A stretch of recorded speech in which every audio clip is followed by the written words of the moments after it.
वाशिम जिल्ह्यातील अनसिंग येथे अन्न व औषध प्रशासनाने मोठी धडक कारवाई करत गर्भपाताच्या औषधाची विना प्रिस्क्रिप्शन विक्री आणि कामोत्तेजनक ॲलोपॅथिक औषधाचा अवैध साठा जप्त केला आहे. महाराष्ट्र शासनाचा बेटी बचाव अभियानांतर्गत आणि गर्भधारणापूर्व व प्रसूतीपूर्व निदान तंत्र अधिनियमाच्या अंमलबजावणी दरम्यान ही कारवाई करण्यात आली. गोपनीय माहितीच्या आधारे अनसिंग येथील एका मेडिकल स्टोअरवर डमी ग्राहक पाठवून तपासणी करण्यात आली असता कोणतेही वैद्य प्रिस्क्रिप्शन न पाहता गर्भपात होण्याची विक्री केल्याचे उघड झाले. संबंधित औषधाचा साठा पंचनामा करून जप्त करण्यात आला असून नमुने शासकीय प्रयोगशाळेकडे पाठविण्यात आले आहे.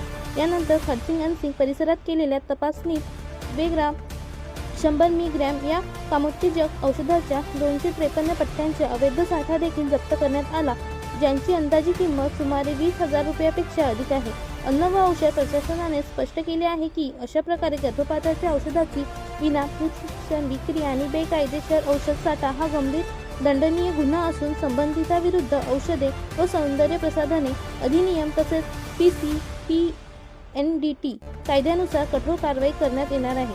स्त्रीभ्रूण हत्या आणि अवैध औषध व्यवहाराविरोधात प्रशासनाने शून्य सहनशीलता धोरण अवलंबले असून भविष्यात अशा कारवाया अधिक तीव्र करण्यात येणार असल्याचा इशारा देण्यात आला आहे.